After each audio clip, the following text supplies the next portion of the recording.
How to enable comments in YouTube. Hello and welcome to Quick Guide. I'm up with another quick and easy tutorial video on how to enable comments on YouTube. To get started, open any browser you have on your laptop and go to youtube.com on the search bar. Once you are on the YouTube homepage, click on your profile icon and navigate to the YouTube Studio. In the YouTube Studio space, look for various options on the left corner of the screen. Scroll down until you find Settings option. Click on it and additional settings will appear. Among these, locate and click on Community. Now click on Default next to Automated. Within this section, you will find comment settings. Initially, the comments are set off. To turn them on, toggle the switch to the on.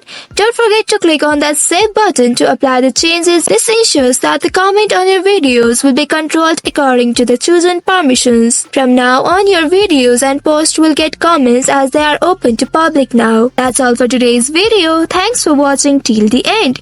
If you found this video helpful, don't forget to like, share and subscribe the channel. Also hit that bell icon to get notifications on more such helpful tutorials. See you in next video. Stay connected.